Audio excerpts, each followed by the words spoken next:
నేటి దినం కొరకు ఏర్పాటు చేయబడిన లేఖన భాగాన్ని చదువుకుందాం.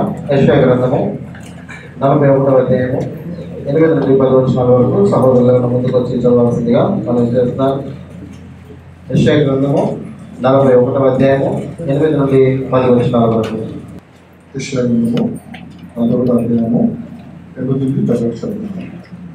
నా సేవకుడైన ఇశ్రాయేలు, నేను ఏర్పరచుకున్న యాకోబు, నా స్నేహితుడైన అబ్రహాము సంతానమా, భూదిగంధం నుండి నేను పట్టుకుని దాని కొన నుండి పిలుచుకుని వాడా, నీవు నా దాసుడనియు నేను ఉపేక్షించి ఏడ్చుకుంటున్నానియు, నేను నీకు చెప్పి ఉన్నానని నీకు తోడి ఉన్నాను.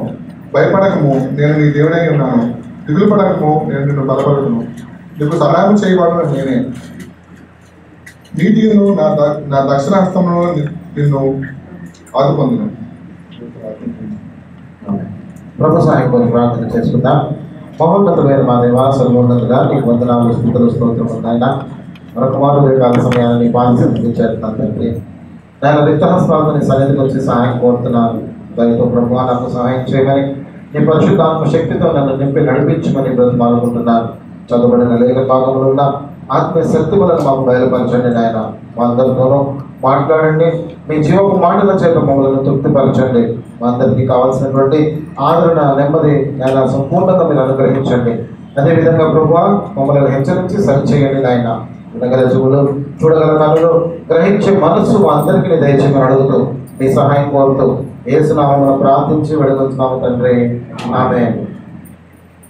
యెషయా గ్రంథము 41వ అధ్యాయం 8 నుంచి 10 వచనాలు మీరు గమనిస్తే కనుక ఇక్కడ ప్రభు ఒక వాగ్దానాన్ని మనకి ఇవ్వడం జరుగుతూ ఉంది. అయితే వాస్తవంగా ఈ వాగ్దానం అసలు ఎవరికి ఇచ్చాడు, వాళ్ళ యొక్క స్థితిగతులు ఏంటి, వాళ్ళు ఏ పరిస్థితుల్లో ఉన్నప్పుడు ఈ వాగ్దానాన్ని వాళ్ళు పొందుకున్నారో అది మనం ఒకసారి బ్యాక్గ్రౌండ్ ఆలోచిద్దాం. అంటే కాంటెక్స్ట్ మనం చూద్దాం, ఏ సందర్భంలో అది ఇచ్చాడు. ఈ కాంటెక్స్ట్లోకి వెళ్ళే ముందు మనం ముందుగా ఒక విషయాన్ని అర్థం చేసుకోవాలి. ఇప్పుడు ఉన్నటువంటి పరిస్థితులలో, అంటే మనం అందరం కూడా జీవిస్తున్నటువంటి ఈ రోజులలో ప్రతి ఒక్క కుటుంబంలో లేక ప్రతి ఒక్కరి జీవితంలో కూడాను ఇన్సెక్యూరిటీ ఎక్కువైపోయింది.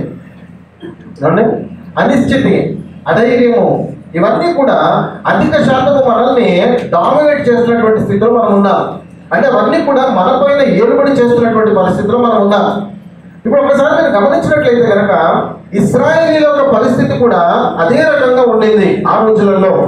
ఇప్పుడు కూడా మనకి చూస్తే కనుక అదే పరిస్థితి మనకు కనబడుతుంది. ప్రతి విషయంలోనూ మనకి భయం, ప్రతి విషయంలోనూ కూడాను ఇది జరుగుతుందో జరగదు అన్నటువంటి ఆలోచన, అధైర్యము. అయితే అటువంటి ఒక దుర్భరమైనటువంటి పరిస్థితిలో ఉన్నటువంటి ఇశ్రాయేలీయులకు ప్రభు చెప్తున్నటువంటి మాట, మీరు భయపడవద్దు, దిగులు పడవద్దు. కాబట్టి భయపడవద్దు, దిగులు పడవద్దు. ఒకవేళ ఇదే మాట యెషయా గ్రంథం 41వ అధ్యాయంలో ఈ మాట ప్రభు మనతో డైరెక్ట్గా సూటిగా ఇప్పుడు మాట్లాడుతున్నాడు అనుకోండి. 41వ అధ్యాయంలోకి వచ్చి మీరెవరూ కూడా భయపడవద్దు, మీరెవరూ కూడా దిగులు పడవద్దు అని చెప్పాడు అనుకోండి. మీ రెస్పాన్స్ ఏంటి చెప్పండి, ఏం చేస్తారు మీరు? అని ధైర్యంగా ఉంటాము. ఈ మాట ప్రభుతో చెప్పిన తర్వాత మరి ఎన్నడూ మీరు భయపడవద్దు, దిగులు పడవద్దు. సాధ్యమేనా? సాధ్యం కాదు. ఎందుకంటే చూడండి పిల్లరా, మనం ఉన్నటువంటి రోజుల్లో ప్రతి విషయంలోనూ మన ఆరోగ్య పరిస్థితులను చూడండి, అడుగుగా మనకి భయమే. ఏం జరుగుతుందో, ఎప్పుడు ఏం ఉపద్రవం వచ్చి పడిపోతుందో. అంటే ఇప్పుడున్న పరిస్థితులు ఎలా ఉన్నాయి? అంతా బాగానే ఉందనుకున్నారు, కోవిడ్-19 వచ్చింది, అతలాకుతలం చేసేసింది మొత్తం, పాండమిక్ నిర్ధారించారు. సో అటువంటి పరిస్థితి, ఎప్పుడు ఏ అనారోగ్యం వస్తుందో మనకి భయం. దాని తర్వాత ఈ మధ్య అధికంగా పెరుగుతున్నటువంటి అంశం ఏంటంటే గుండెపోటు జబ్బులు అత్యధికంగా ఉన్నటువంటివి. సో చూడండి, ఇప్పుడు ఉన్నట్లు మన అస్థిరత్వం ఎలా ఉందంటే, మనకి ఇన్సెక్యూరిటీ ఎలా ఉందంటే, ఒక ఆరోగ్యమే కాదు, ఆర్థిక వనరులు. ఆర్థిక పరంగా మనం ఒకవేళ చూసినట్లయితే మనం బాగానే సంపాదిస్తున్నాం, ముందుకు వెళ్తున్నాం కదా అనుకుంటున్నాం. కానీ వచ్చినట్టు అయిపోతున్నాయి. కారణం ఏంటంటే ఇన్ఫ్లేషన్ ఎక్కువైపోయింది. మనం సంపాదించేదేమో తక్కువలో, ఖర్చు పెట్టవలసిందేమో ఎక్కువగా కనపడుతూ ఉంది. ఎక్కడికక్కడ ట్యాక్స్లు అని చెప్పి మనం కొనదానికనే మళ్ళీ ట్యాక్సులు పడే రోజుల్లో మనం ఉన్నాం. సో ఎటు వెళ్ళినా, ఎటు చూసినా, అటు శరీర సంబంధంగా కానీ ఆత్మీయంగా కానీ ఎక్కడ చూసినా ఒక ఇన్సెక్యూరిటీ ఫీలింగ్ అనమాట. బోధ విషయంలో కూడా మనము దేవుని వెంబడిస్తున్నప్పుడు ఎక్కడ మనకి సరైనటువంటి బోధ లభిస్తుందో, ఎక్కడ సరైనటువంటి బోధ లేదో అది కూడా మనము అయోమయమైనటువంటి పరిస్థితుల్లో నిలబడిపోయి ఉన్నాం. సో ఇలాంటి ఒక అనిశ్చిత పరిస్థితి, ఇలాంటి ఒక అననుకూలమైనటువంటి పరిస్థితిలో మనం ఉన్నప్పుడు ప్రభు మనకి ఇచ్చేటటువంటి వాగ్దానం ఎలా ఉంటుందంటే, నేనున్నాను, మీరు భయపడవద్దు అంటాడు. చూడండి పిల్లరా, మనము తెలుసుకోవాల్సినటువంటి గొప్ప సత్యం ఈ రోజున ఏంటంటే, మన పరిస్థితి ఏదైనా సరే ఆయన మనతో ఉంటాడనేదే ఈ గొప్ప సత్యాన్ని మనం అర్థం చేసుకోవాలి. ఈ రోజున ఒకసారి ఇశ్రాయేలీయుల పరిస్థితిని చూద్దాం. ఇశ్రాయేలీయులు దేవుని యొక్క దృష్టికి ఎంతో దారుణమైనటువంటి పనులు చేశారంటే, ఆయన విడిపించి తీసుకొచ్చి పోషించి నడిపిస్తూ మొత్తం స్వాస్థ్యం ఇచ్చిన తర్వాత ఆయనను విసర్జించారు. దేవుడిని ఆయన చెప్పి, ఇదిగో నేను మిమ్మల్ని ఆదరిస్తున్నాను, మీకు కావాల్సినవన్నీ ఇస్తున్నాను, నేను మీరు నన్ను వెంబడించండి అని చెప్పి మాటికి అనమాట ప్రవక్తలను పంపిస్తూనే ఉన్నాడు. ఆయన పంపించినప్పటికీ కూడా వాళ్ళు దేవుని విడిచిపెట్టి లోకంలో ఉన్నటువంటి వాటి వైపే మన్నుకుంటా ఉన్నారు. అయితే గత వారం మనం ధ్యానించినటువంటి విధంగా ప్రభు మారు మనసు పొందడానికి ఎంతవరకు అవకాశం ఇస్తాడు అనుకున్నామా లేదా అండి? అవకాశం ఇస్తాడు. అవకాశం ఇచ్చిన తర్వాత చెప్పి ఏం చేస్తాడు? విడిచిపెట్టేస్తాడు. రోమిలకు రాసిన పత్రికలో 1వ అధ్యాయం ప్రకారము భ్రష్టత్వానికి అప్పగించేస్తాడు, అవినీతికి అప్పగించేస్తాడు దేవుడు. అదేవిధంగా ఇశ్రాయేలీయులు చేసినటువంటి తప్పిదానికి దేవునికి ఎంత కోపం వచ్చిందంటే, ఇంకా నేను వీళ్ళని సహించను అనేంత కోపం వచ్చింది. ఒకసారి 39వ అధ్యాయం రండి. బబులోను యొక్క బానిసత్వంలోనికి వీళ్ళు వెళ్ళబడినటువంటి పరిస్థితిని ఒకసారి 6-7 వచనాలు గమనించండి. ఏమి మిగలకుండా మీ ఇంట్లో ఉన్న సమస్తమును నేటి వరకు నీ పితరులు సమకూర్చి దాన్ని పెట్టినది అంతయు బబులోను పట్టణంలోకి ఎత్తుకొని పోదురని సైనికులకు అధిపతి యెహోవా సెలవిచ్చుచున్నాడు. ఎవరైతే అనుగ్రహించారో, ఎవరైతే సమస్తము సమకూడి చేశారో, అన్ని ఏర్పాటు చేశారో, వారి జీవితంలో అన్ని సక్రమంగా ఉండిందండి. వాళ్ళకి భూమి లేదు, ఇల్లు లేదు, ఏమీ లేవు, వాళ్ళకి తినడానికి కూడా ఏమీ లేదు. పుట్టి చేతులతో వాళ్ళందరూ కూడా బయటకు వచ్చారు. వచ్చిన తర్వాత వారికి రాజ్యమును ఏర్పరిచాడు, స్థిరపరిచాడు, కావలసినంత వసతులన్నీ కూడా అనుగ్రహించాడు. పాలు తేనెలు ప్రవహించే చోట వాళ్ళని కూర్చొని పెట్టాడు. ఇటువంటి పరిస్థితుల్లో ఉన్నటువంటి వాళ్ళు సమకూర్చుకున్నటువంటి కూడా ఈరోజు ఏమైపోతాయంటున్నాడు ప్రభువే, అన్ని ఏమీ మిగలకుండా మీ వద్ద నుంచి తీసివేయబడతాయన్నాడు. చూడండి తర్వాత, మరియు నీ గర్భమందు పుట్టిన నీ పుత్ర సంతును బబులోను రాజు నగరమందు నపుంసకులుగా చేయుటకై వారు తీసుకొని పోదురు. ఎంత దారుణంగా ఉంది చూడండి. అంటే మీ యొక్క పురుషులందరూ కూడా నపుంసకత్వానికి వచ్చేస్తారు, అంత భయంకరమైనటువంటి స్థితిలోకి మీరు దిగజారిపోతారు అని చెప్తున్నారు ఇక్కడ. అంత కోపం ఎందుకు వచ్చిందంటే ఇశ్రాయేలీయులు చెప్పిన మాటలు వినకపోవడం. సరే, ఈ విధంగా ప్రభువు శిక్షిస్తానని చెప్పిన తర్వాత చాలా సంవత్సరాలు గడిచిపోయిన తర్వాత ప్రభువు ఇప్పుడు మళ్ళీ ఒక మాట తీసుకుని వచ్చాడనమాట ఇశ్రాయేలీయుల దగ్గరికి. అంటే ఇప్పుడు ఇశ్రాయేలీయులు అందరూ ఎక్కడున్నారండి? ఇప్పుడు ఈ వచనాల ప్రకారము ఎక్కడున్నారు? బబులోనులో. ఎలా ఉన్నారు వాళ్ళు? చాలా చక్కగా ఉన్నారా? సంతోషంగా ఉన్నారా? ఐగుప్తు దేశంలో ఎలా ఉన్నారు? మునుపు బానిసత్వంలో ఉన్నారు. వాళ్ళు పనిచేసే వాళ్ళుగా ఉన్నారు. వాళ్ళు ఎంత ధైర్యంగా అంటే నీచంగా చూడబడినటువంటి జనంగా ఉన్నారు. సేమ్ పరిస్థితి మళ్ళీ ఎక్కడ వచ్చింది వీళ్ళకి? బబులోను దేశంలో వచ్చింది. చెరగలిపోయిన అక్కడ ఉన్నటువంటి రాజు చెరగలిపోయి బానిసలుగా చూడటం మొదలుపెట్టాడు. ఇటువంటి పరిస్థితులు ఉన్నప్పుడు ఈ ప్రభువు కనికరించి చేసినటువంటి మాటలు ఏంటో ఒకసారి చూద్దాం. 40వ అధ్యాయం 1-2 వచనాలు. యెషయా అనేటువంటి ప్రవక్త ద్వారా సెలవిచ్చిన మాట ఏమంటాడు చూడండి. మీ దేవుడు సెలవిచ్చిన మాట ఏదనగా, నా జనులను ఓదార్చుడి కంఫర్ట్ చేయండి అంటున్నాడు. యెరూషలేముతో ప్రేమగా మాట్లాడుడి, ఆమె యుద్ధకాలం సమాప్తమాయేను. చూడండి మాటలు. ఆమె యుద్ధకాలం ఏమైందంట? ఆయన భర్తగాను ఇశ్రాయేలు కూడా భార్యగా చెప్తాడు కాబట్టి ఆమె యుద్ధకాలము సమాప్తమాయను అంటున్నాడు. ఆమె దోషులను తీర్చడు. ఏదైతే శిక్ష విధించాడో దేవుడు ఆ మొత్తం శిక్షా కాలము పూర్తయిపోయింది అనమాట. తర్వాత యెహోవా చేతి వలన ఆమె తన సమస్త పాపముల నిమిత్తము రెండింతలు పొందిన సమాచారం ఆమెకు ప్రకటించుడి. చూడండి, అంటే ఇప్పుడు ఏమైందంటే ఏదైతే ప్రభు శిక్ష వేశాడో అది తాత్కాలికంగా ఉండింది అనమాట. ఆ తాత్కాలికంగా అంటే కొంత సమయం వరకు వాళ్ళని శిక్షించాడు. ఆ సమయం ఇప్పుడు ఏమైందండి? పూర్తి అయిపోయింది. ఇటువంటి ఒక సమయం ఉందన్నమాట. ప్రభు ఒక గొప్ప లక్షణాన్ని ఇశ్రాయేలు గ్రహించలేదండి. ప్రభు ఏమన్నాడంటే, ఇదిగో నేను శిక్షిస్తున్నాను. శిక్షించిన ప్రతిసారి కూడా ప్రభు ఏం వాగ్దానం ఇస్తాడు?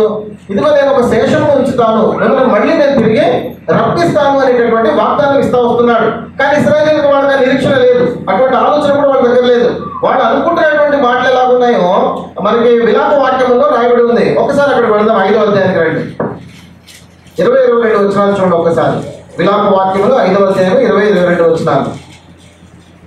నీవు మమ్మల్ని ఎల్లప్పుడూ మర్చిపోతే ఎలా? వీళ్ళు చూడండి ఏమనుకుంటున్నారు, నీవు మమ్మల్ని ఎల్లప్పుడూ మర్చిపోవటం ఎలా, మమ్మల్ని ఎంతకాలం విడిచిపెట్టుట ఎలా? యెహోవా, నీవు మమ్మల్ని నీ తట్టు త్రిప్పిన ఎడలా మేము తిరగడానికి సిద్ధంగానే ఉన్నాము. అంటే వాళ్ళలో ఏమొచ్చిందండి ఇప్పుడు అక్కడ? పశ్చాత్తాపం వచ్చింది. వాళ్ళ దోష శిక్ష ఏదైతే ఉండేది అది పూర్తి చేసుకున్నటువంటి కాలంలో వాళ్ళు అంటున్నటువంటి మాట, మమ్మల్ని ఎందుకు మర్చిపోయావు నాయన, ఇంతకాలం మమ్మల్ని ఎందుకు విడిచిపెట్టామని చెప్పి వాళ్ళు బ్రతిమాలుకుంటూ పరిస్థితి అంటే వాళ్ళ హృదయంలో ఆలోచించుకుంటున్నారు ఈ మాటలు. తర్వాత మా పూర్వస్థితి మరలా మాకు కలుగజేయము. ప్రార్థన చేస్తున్నారు, మా పూర్వపు స్థితి మాకు మరలా కలుగజేయము. నీవు మమ్మల్ని బొత్తిగా విసర్జించి ఉన్నావు, నీ మహోగ్రత మా మీద వచ్చినది. 20 నుంచి 22 వచనాలలో గొప్ప ఆంతర్యం ఒకటి ఉందండి. ఇందులో ఒకటి, వాళ్ళు చేసిన తప్పుకి శిక్షను అనుభవిస్తున్నారు. ఇశ్రాయేలీయులు శిక్ష అనుభవిస్తున్నటువంటి సమయంలో దేవుని మీద ప్రశ్నిస్తున్నారు, మమ్మల్ని ఎంతకాలం విడిచిపెట్టేస్తావు, ఎంతకాలం మర్చిపోతావు. రెండవదిగా వాళ్ళలో ఏమొచ్చిందంటే పశ్చాత్తాపం కలిగింది. నువ్వు ఒకవేళ మమ్మల్ని నీ తట్టు తిప్పుకుంటే మేము తిరగడానికి సిద్ధంగా ఉన్నాము, మా మనసు మార్చుకోవడానికి సిద్ధంగా ఉన్నాము. పశ్చాత్తాపం అనేది కలిగింది. నెక్స్ట్ స్టెప్, పశ్చాత్తాపం కలిగిన వెంటనే చూడండి వాళ్ళు మొరపెడుతున్నారు, మా పూర్వస్థితి మరలా మాకు కలగ చేయము అంటున్నారు. ప్రార్థన చేస్తున్నారు. ఇక్కడ ప్రార్థన చేసిన తర్వాత వాళ్ళు అంటున్నటువంటి మాట, నీ మహోగ్రత మా మీదకి వచ్చినది, నీ కోపమే మా యొక్క దుస్థితికి కారణం అని చెప్పి వాళ్ళు చెప్తున్నారు. ఆ కారణం ఏముందండి? వాళ్ళు చేసిన తప్పు వల్లే వచ్చింది. ఇప్పుడు ఈ ప్రార్థన ప్రభు విన్నాడా లేదా? 40వ అధ్యాయం యెషయా గ్రంథంలో విన్నాడు. ఏం చెప్పమన్నాడు ఎల్లువారి దగ్గర? ఇదిగో మీరందరూ కూడా చెప్పండి, ఓదార్చండి. యెరూషలేములో ఉన్నటువంటి ప్రతి ఒక్కరు కూడా, లేదా బబులోను చెరలో ఉన్న ప్రతి ఒక్కరు కూడా, అందరూ కూడా ఇశ్రాయేలీయులు తిరిగి రాబడతారు అని చెప్పి చెప్తా ఉన్నాడు అనమాట. ఇప్పుడు 40వ అధ్యాయము 27వ వచనానికి రండి. యెషయా గ్రంథం. యాకోబు అంటే ఎవరండి? కంప్లీట్ ఇశ్రాయేల్. కింద కూడా అయితే ఇశ్రాయేల్ అంటాడు. చదవండి. యాకోబు, నా మార్గము యెహోవాకు బంధు ఉన్నది, నా న్యాయము నా దేవుని దృష్టికి కనబడలేదు అని నీవేలా అనుచున్నావు? ఇప్పుడు వీళ్ళు ఏమనుకుంటున్నారు? నువ్వు మమ్మల్ని మర్చిపోయావు కదా, మమ్మల్ని కంప్లీట్ గా విడిచిపెట్టేసావు అని చెప్పి మళ్ళీ అనుకుంటున్నారు. కానీ ప్రభు ఏమంటాడు అక్కడ? ఇశ్రాయేలు, నీవేలా అలాగ చెప్పుచున్నావు? నీకు తెలియదా? నీకు తెలియలేదా? నువ్వు వినలేదా? భూదిగంతములను సృష్టించిన యెహోవా నిత్యుడగు దేవుడు, ఆయన సొమ్మసిల్లడు అలయడు, ఆయన జ్ఞానం శోధించుట అసాధ్యము. సొమ్మసిల్లిన వారికి బలం ఇచ్చేవాడు ఆయనే, శక్తిహీనులకు బలాభివృద్ధి కలుగజేయవాడు కూడా ఆయనే. చూడండి పిల్లలు, ఇప్పుడు అటువంటి ఒక దుర్భర స్థితిలో ఉన్నటువంటి ఇశ్రాయేలీయులతో ప్రభు మాట్లాడుతూ చెప్తున్నటువంటి మాట, నేనే నేనే అని ఇక్కడ మాట్లాడుతూ ఉన్నాడు, నేనే చేస్తానని చెప్తున్నాడు. అటువంటి పరిస్థితిలో ఉన్న ఇశ్రాయేలీయులకు వాగ్దానం ఇస్తూ దేవుడు అంటున్నటువంటి మాట ఇప్పుడు 41వ అధ్యాయము 10వ వచనానికి వెళ్దాం రండి.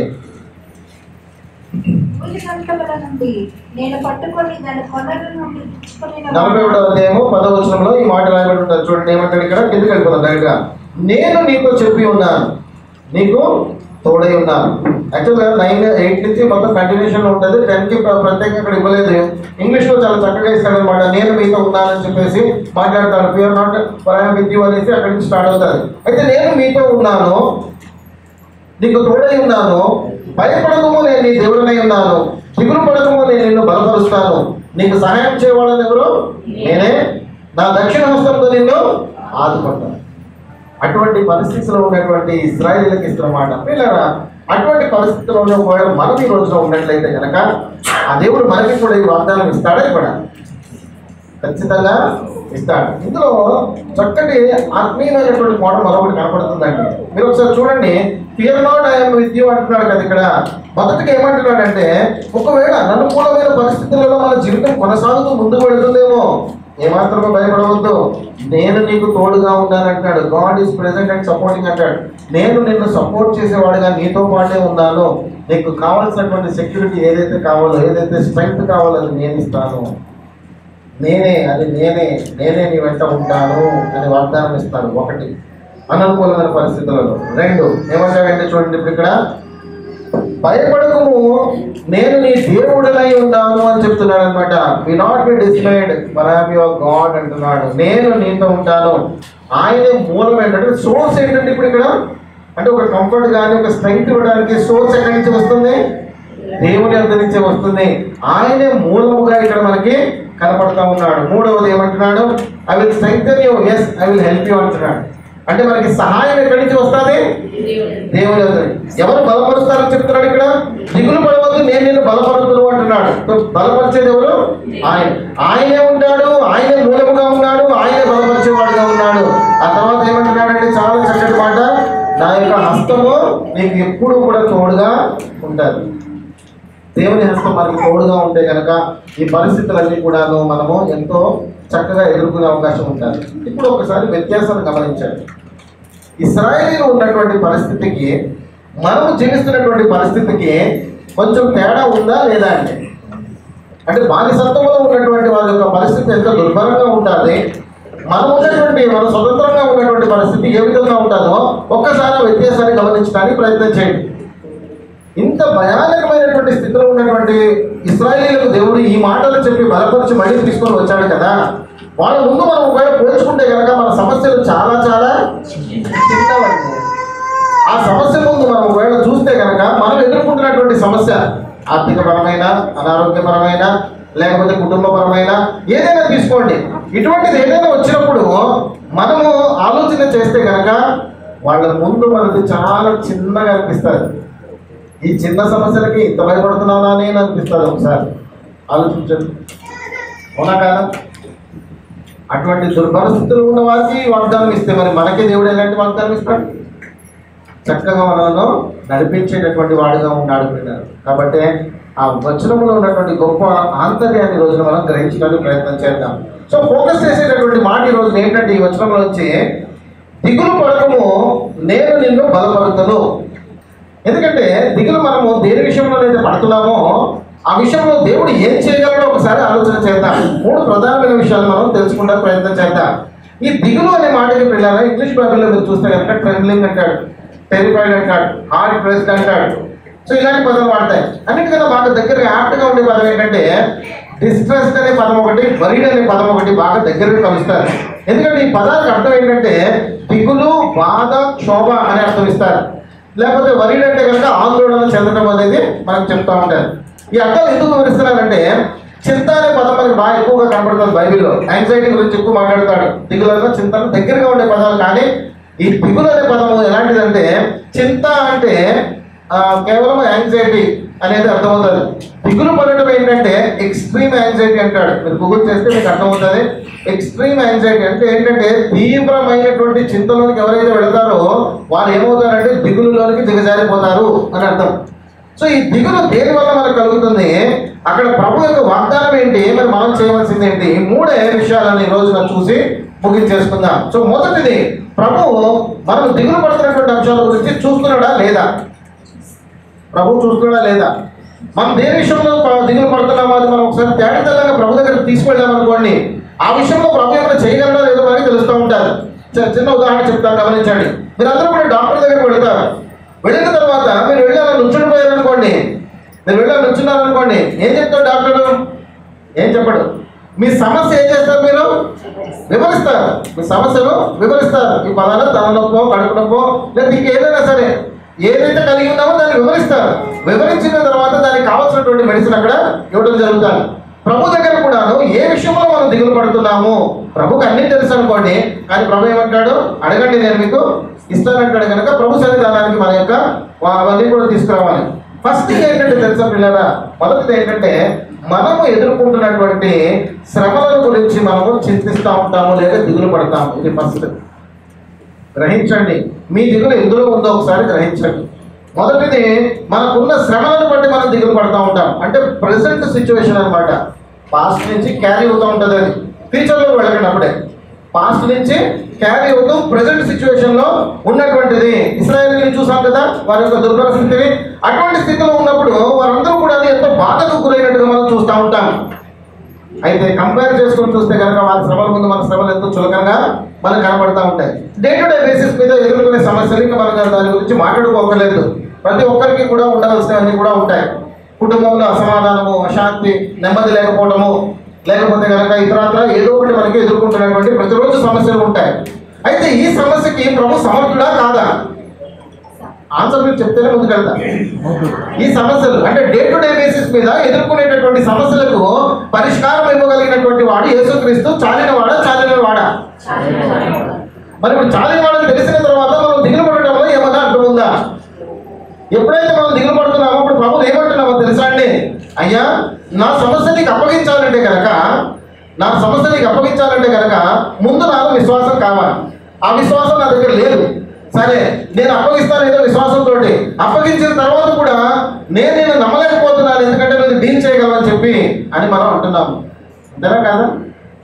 హన్నా ఏం చేసిందో ఒక్కసారి ఆలోచన చేయండి. హన్నాకు ఉన్నటువంటి దిగులు అంత ఇంత కాదు. ఎంత దిగులు పడిందండి హన్నా? భయంకరమైనటువంటి దిగులు, వేదన, పోటు, ప్రతిరోజు కూడా సూటిపోటి మాటలు, ప్రతిరోజు కూడా ఆమె అవమానించినటువంటి పరిస్థితులు.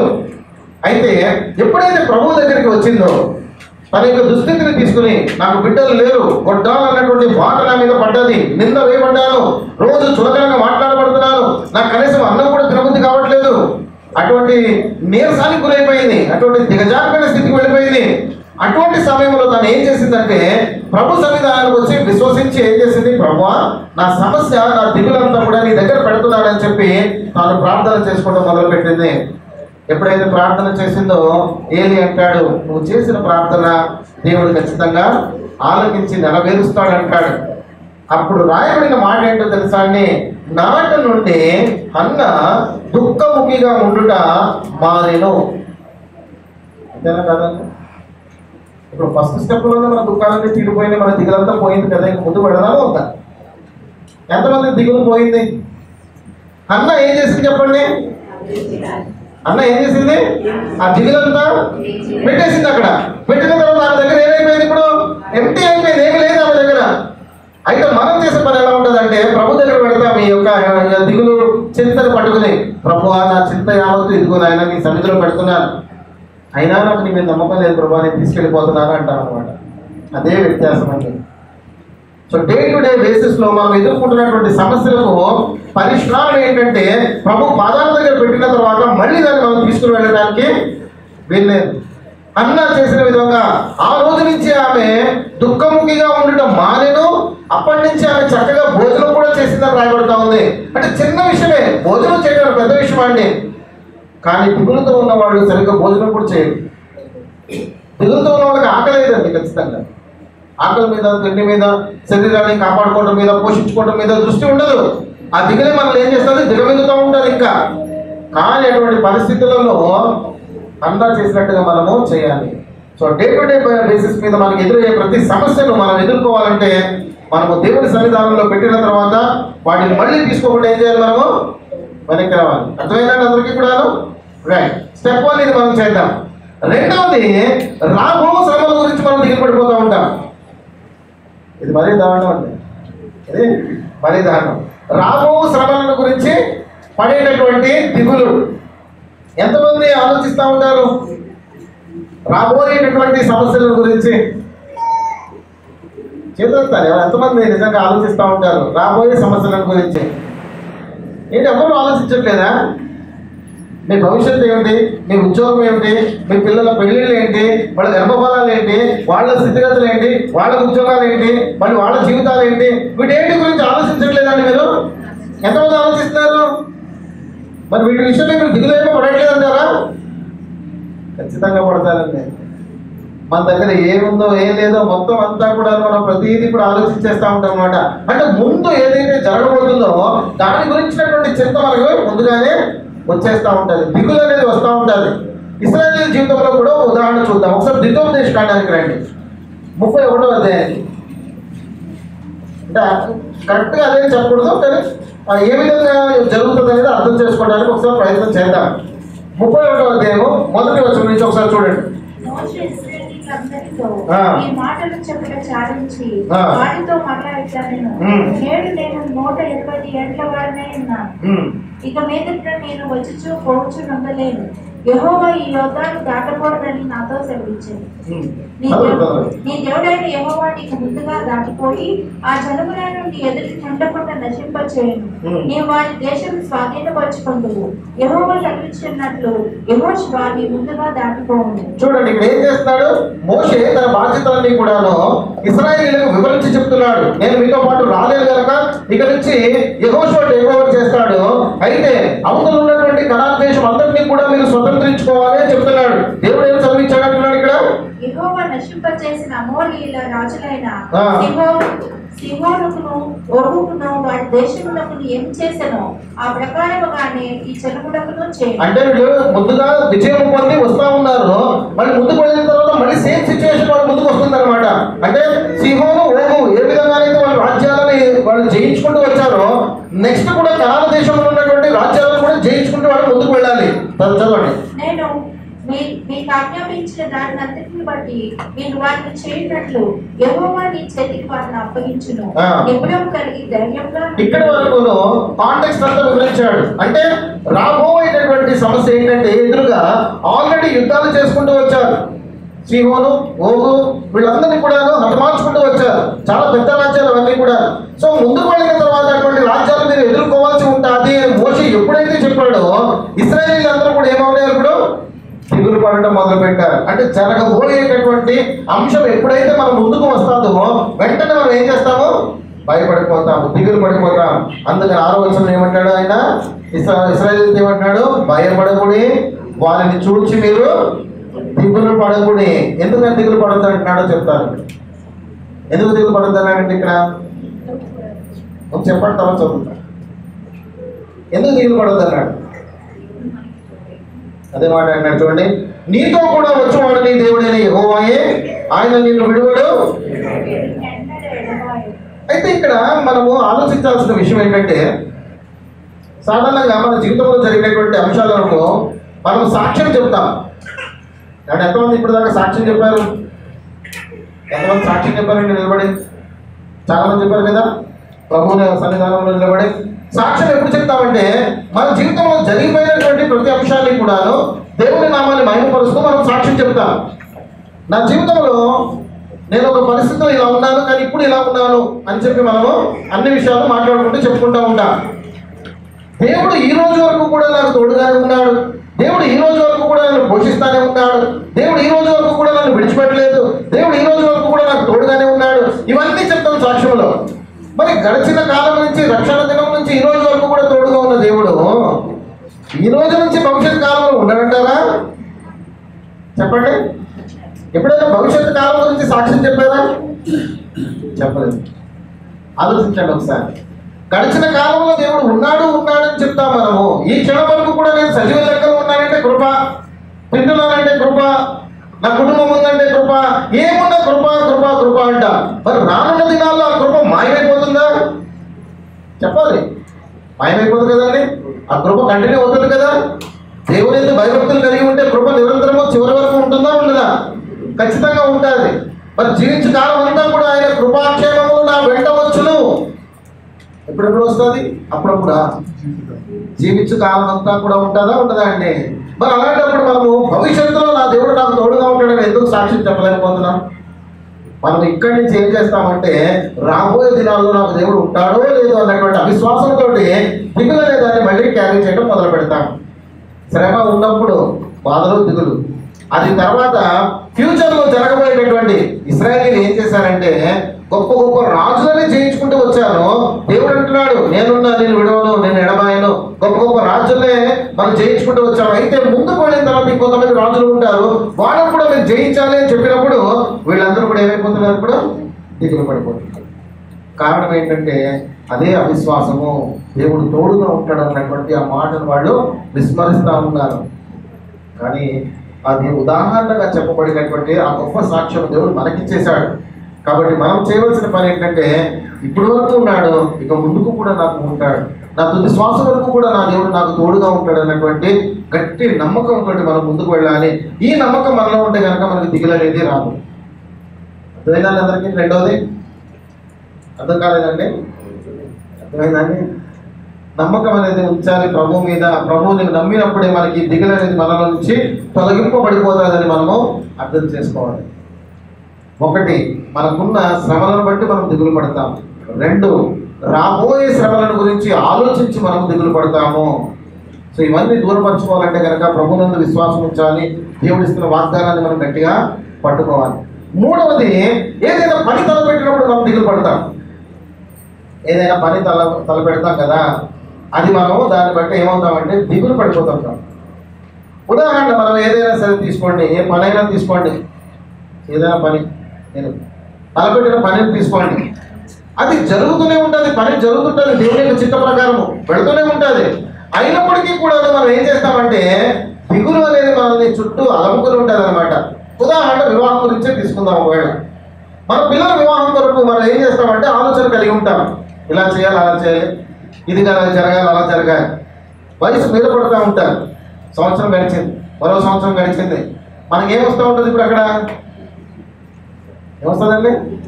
వివాహం అయిపోయింది, గర్భఫలం ఇంకా రాలేదు, ఒకరు కొద్ది రోజులు గడిచింది, ఇంకొద్ది రోజులు గడిచింది, ఏమొస్తుంది మనలో?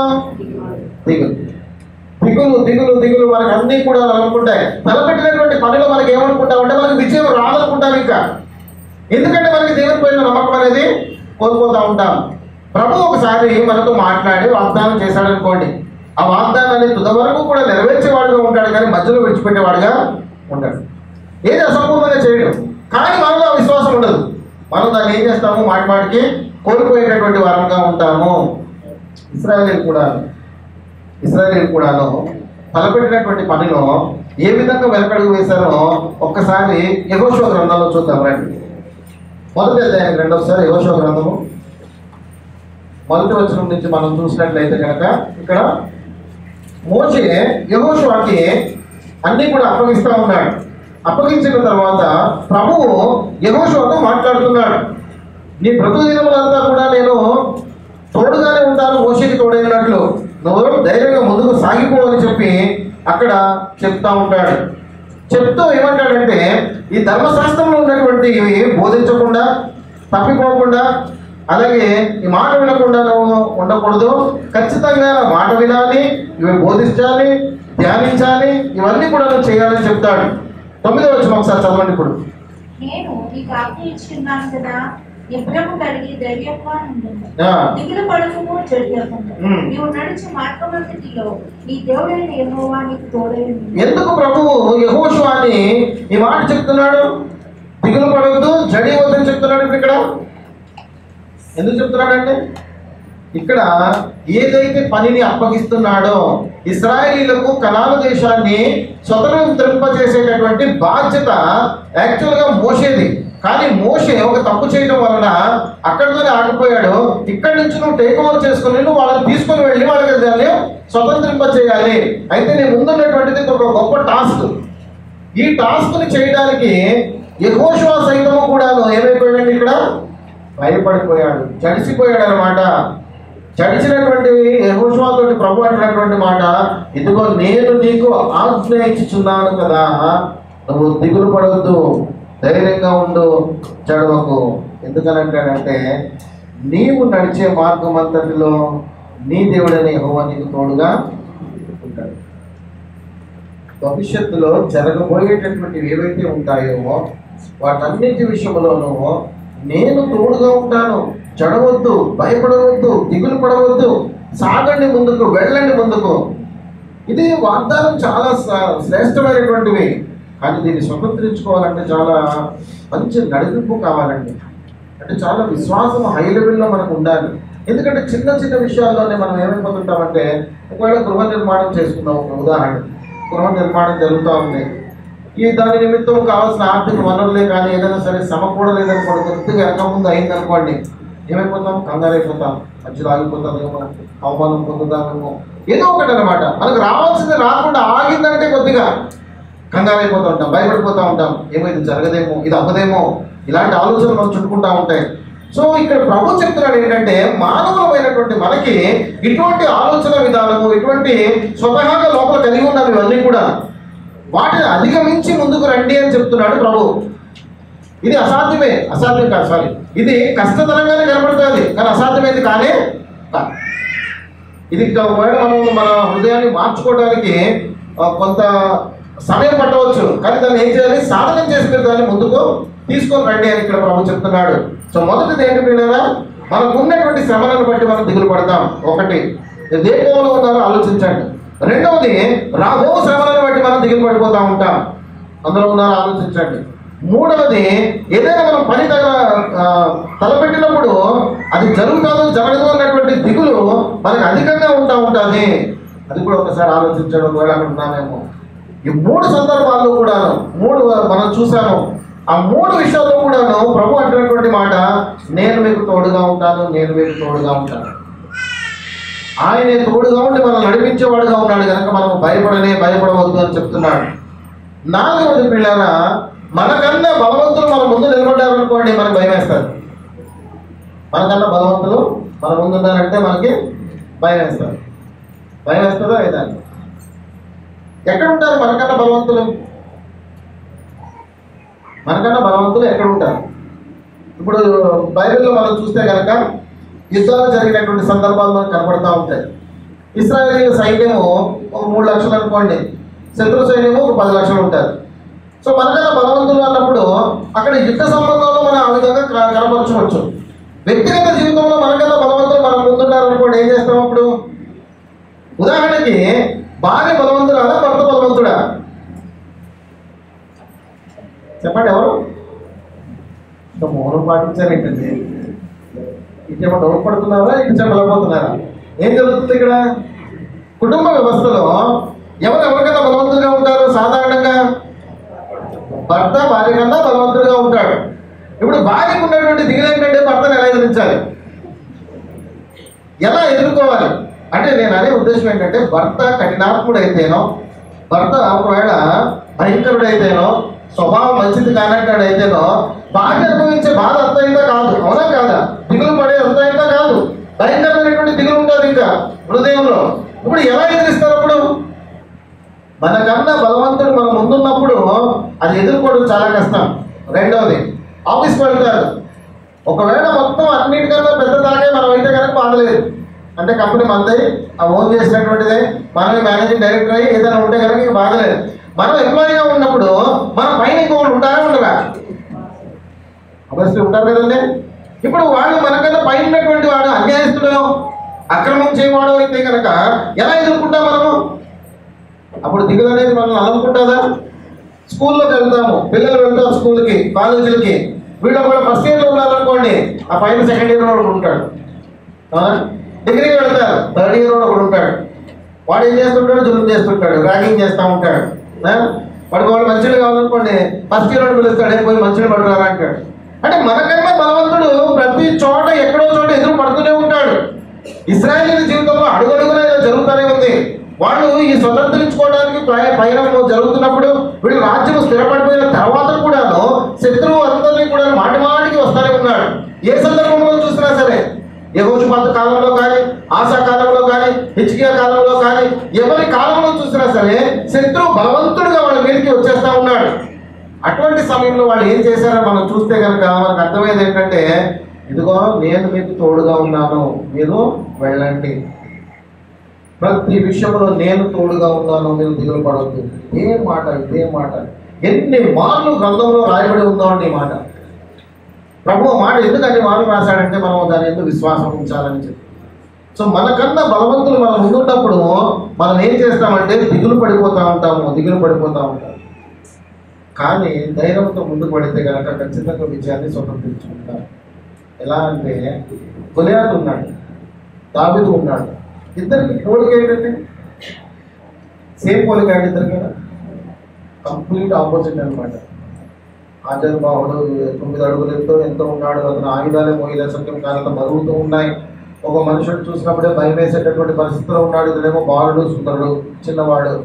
మరి అటువంటి సమయంలో దావీదుకి బలవంతుడు ఎదురయ్యాడు. విజయం పొందాడా లేదా? కుశలుడైనటువంటి జరాహు వస్తాడు, దండెత్తి వస్తాడు, వేల సైన్యముతో వస్తాడు. వీళ్ళు చూస్తేనేమో చాలా చిన్న సైన్యముగా ఉంటారు. అయినప్పటికీ విజయం ఇచ్చాడా దేవుడు అక్కడ? ఆలోచించండి పిల్లలు. మనకన్నా బలవంతులైనప్పుడు మన ముందు ఉన్నప్పటికీ కూడాను దేవుడు మనకు తోడుగా ఉంటే ఎవరు కూడా ఆపలేదంటే. అందుకే నేను చాలా చక్కటి మాట 1వ యోహానులో రాయబడి ఉంటారు, మనలో ఉన్నవాడు గొప్పవాడు, లోకంలో ఉన్నవాడికంటే. సో లోక సంబంధంగా ఉన్నటువంటి వారు ఎంత బలవంతులైనప్పటికీ కూడాను ఒక్క విషయం గుర్తుపెట్టుకోండి, మనం బలవంతులు కాకపోవచ్చు, కానీ మనలో ఉన్నవాడు గొప్పవాడు. దావీదు అదే మాట అంటాడు, నేను చిన్నవాడనే, నేను కుక్క లాంటి వాడనే, లేకపోతే మిన్నల్ని వంటి వాడనే, తను తగ్గించుకుని వాడిన పదాలివే, అటువంటి వాడనే, కానీ నేను వస్తున్నది యెహోవా నామంలో నేను వస్తున్నాను. ఆ నామము గొప్పది, నామములో విజయము ఉండడం. సో ఇటువంటి విజయాన్ని ఇవ్వగలిగినటువంటి సామర్థ్యము కలిగినటువంటి వాడుగా అక్కడ కనపడతా ఉంటారు.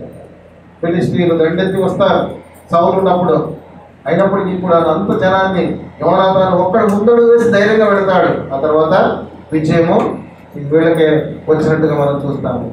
కాబట్టి పిల్లలు గమనించండి, మనకన్నా బలవంతులు మన ముందు ఉన్నప్పటికీ కూడాను మీ అందరి హృదయాలు ఒక మాట ఉండాలి, లోకంలో ఉన్నవాడి కంటే నాలో ఉన్నవాడు గొప్పవాడు. మాట మర్చిపోకండి.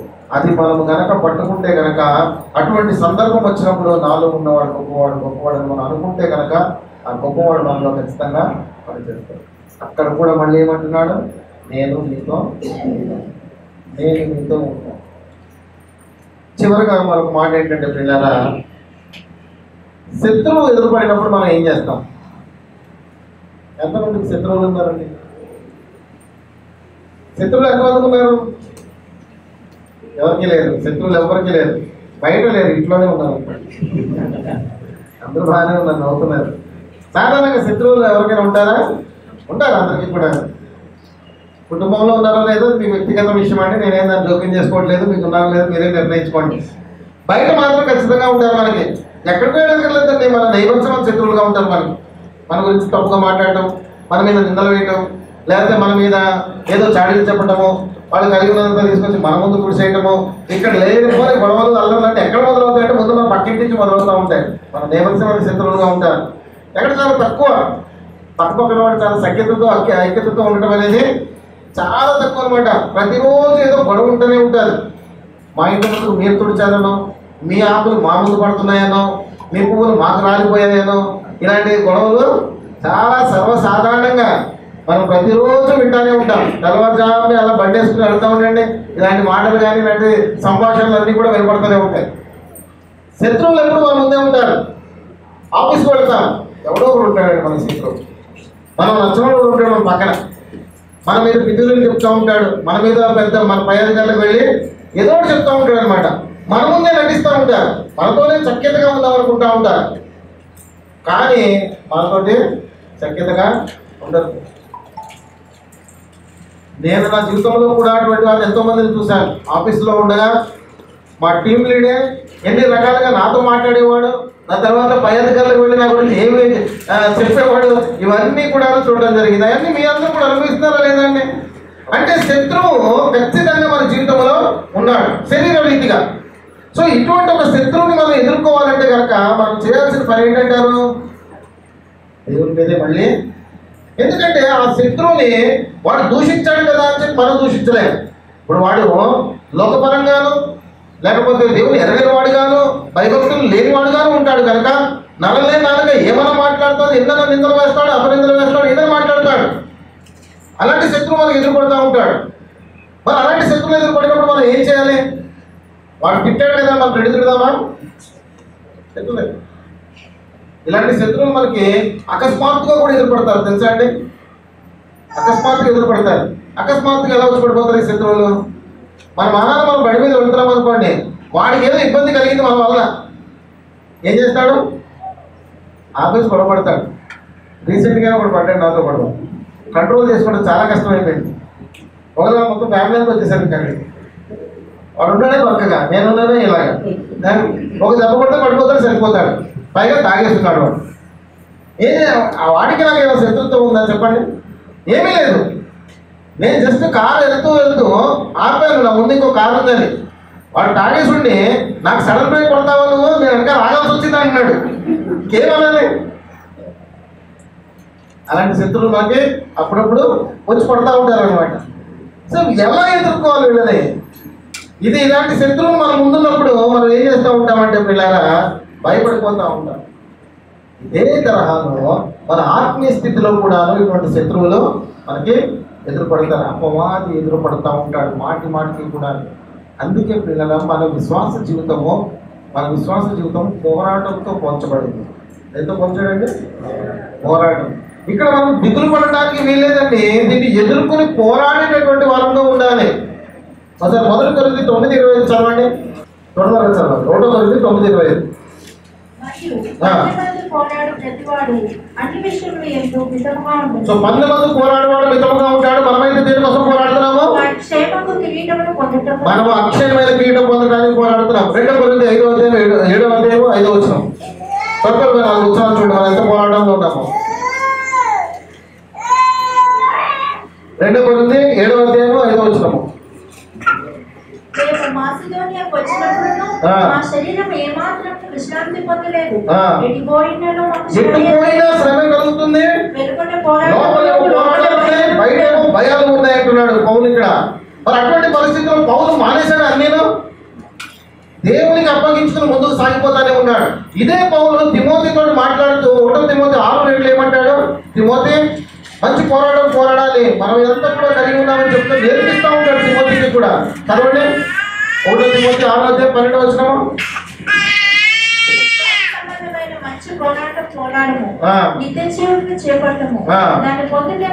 ఇదే 2 తిమోతి 4:7 ఏమంటాడు? నేను మంచి పోరాడాలి. అంటే చాలా వచనాలు ఉన్నాయి. సో అన్ని విషయాలు కూడా ఆత్మ సంబంధంగా ఏమంటాడంటే, మనకి శత్రువు ఖచ్చితంగా ఎదురుపడతాడండి. ఖచ్చితంగా శత్రువు ఎదురుపడతాడు. అయితే ఎదురుపడినప్పుడు మనం చేయవలసింది ఏంటంటే, మన సొంత ఆలోచనలతో ముందుకు వెళ్ళవద్దు, దేవునికి మనము అప్పగించుకోవాలి. ఇక్కడ అప్పగించుకుని మనము సహాయం పొందేటటువంటి వారంగా ఉండాలి. మన సొంత ఆలోచనలు ఎలా ఉంటాయి తెలుసా అండి? ఫ్యాంటసీస్ లా ఉంటాయి. ఎలా ఉంటాయి మన సొంత ఆలోచనలు? ఒక ఫ్యాంటసీ చూద్దాం రండి ఒకసారి. కీర్తన గ్రంథము 55వ అధ్యాయం రండి. చక్కటి మాట. 55వ అధ్యాయం రండి ఒకసారి.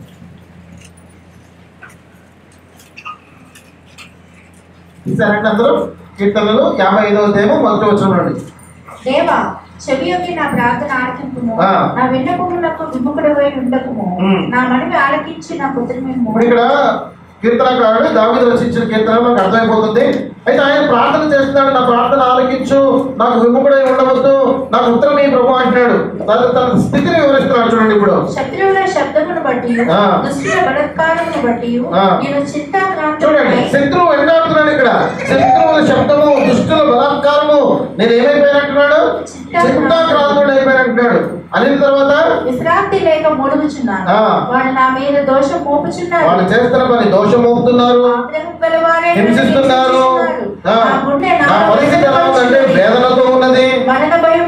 ఇంకెలా ఉందంటే చనిపోతానేమో అన్న భయం నాలో పుట్టుకున్నది. దిగులును వణుకును నాకు కలుగుచున్నవి, మహాభయము నన్ను ముంచివేసేది. ఇదండి పరిస్థితి. శత్రువు దాడి చేసినప్పుడు మన పరిస్థితి ఎలా అయిపోతుందంటే, దావీదు భక్తుడి పరిస్థితి లాగా అయిపోతుంది. దిగులు, చింత, భయము, చనిపోతానేమో అన్న వేదన అన్నీ కలిగి ఉంటాయన్నమాట. ఇటువంటి పరిస్థితుల్లో దేవుని మీద ఆధారపడే వ్యక్తి అయితే ప్రభువుకి అప్పగించుకుంటాడు వెళ్ళి. అదే సొంత ఆలోచనతో ఉన్నటువంటి వ్యక్తి అయితే కనుక ఎలా వెళ్తాడండి? చూడండి ఏమంటాడు ఇక్కడ. కవిత్వం ఉన్నదండి ఇక్కడ. ఆహా, గువ్వమలే నాకు రెక్కలు ఉండిన నేను ఎగిరిపోయి నెమ్మదిగా నుందనే. ఆయన ఫ్యాంటసీ ఎలా ఉందో చూసారండి. ఈ శ్రమలన్నింటి నుంచి నేను ఏమైపోవాలనుకుంటున్నాడు? సమానంగా దేవుడు నాకు రెక్కలు ఇచ్చేస్తే బాగుండు, ఎగిరిపోతాను ఇక్కడి నుంచి అనుకుంటున్నాడు. ఇది సొంత ఆలోచన అనమాట. నెక్స్ట్ ఏమంటారు చూడండి. త్వరపడి దూరముగా పారిపోయి వెనుగాన్ని సుడిగాన్ని తప్పించుకుని అరణ్యంలో నివసించి ఉందనే. అంటే మనుషులతో నేను ఉండను, ఇంకా మనుషుల సంచారం నాకు వద్దు, ఇంకా నేను దూరంగా వెళ్ళిపోతాను అని చెప్పి తన సొంత ఆలోచన అన్నమాట. అంటే ఏమనుకుంటున్నాడు అతను? మొత్తం దేవుడు నాకు స్పాట్లు ఇలా రెక్కలిచ్చేస్తే కనుక నా శత్రు సమూహం ఏదైతే నన్ను బాధపెడుతుందో, హింసిస్తున్నారో వాళ్ళ నుండి నేను ఏం చేస్తాను? ఎగిరిపోతాను పైకి. ఎగిరి అలా చక్కగా అరణ్యంలోకి వెళ్ళిపోతాను. అరణ్యంలోకి వెళ్ళిపోతే అన్ని చక్కగా ఆకులు అలములు ఉంటాయి, పండ్లు పొలాలు ఉంటాయి, అన్ని తింటూ నేను హ్యాపీగా బ్రతికేస్తాను అని అనుకుంటున్నాడు. అది పరలోకంలోనే జరుగుతుంది. పాడుకున్నాం కదండి వాడి పాట. ఏడుపు ఉండదు, రోదనం ఉండదు, సంతోషమే, సమాధానమే అన్నీ ఉంటాయి అక్కడ. సో అటువంటి పరిస్థితులు ఇక్కడ భూమి మీద కావాలని కోరుకుంటున్నాడు. అటువంటి ఫ్యాంటసీస్ వస్తాయి మనకి అనమాట. సో చూడండి, సొంత ఆలోచనలతో మనం వెళితే కనుక మనము ఆ దిగులను, శత్రువుని ఎదుర్కోలేము. అయితే ప్రభువు మనకి ఇస్తేటటువంటి వాగ్దానం ఏంటంటే 41వ అధ్యాయము 10వ వచనంలో, ఉదయం నుంచి మనం చదువుకుంటున్నాం కదా. దిగులు పడకము, భయపడకము, నేనే తోడుగా ఉంటాను, నేనే నిన్ను బలపరుస్తాను. సో ఇది ఒకటి. మనము మన శ్రమలను బట్టి దిగులు పడతాం. లేదా ఎవరన్నా ఎందులో ఉన్నారా? మనకున్న శ్రమలను బట్టి మనం దిగులుకు పడుతున్నాము. ఎవరన్నా ఈ కోవలో ఉన్నారా? ఎవరు లేరండి? ఇంకా చాలా మంది దిగులు పడ్డారు కదండి. ఇందులో రేపు వస్తాయి. అది ఎవరో ఒకటి చేసుకున్నారు. సెకండ్ కోవలో ఉన్నారా? రెండవది ఏంటి? రాబో శ్రమల గురించి దిగులు పడటము. ఉన్నారండి ఇందులో ఎవరైనా? సిగ్గుపడుతుంది అంటున్నారు. మూడవది ఏదైనా పని తలపెట్టినప్పుడు అది అవుతుందా అన్నటువంటి దిగులు. ఉందండి. అసలు దేవుని వాగ్దానం గట్టిగా పట్టేసుకున్నట్టున్నారు మీరు అందరూ.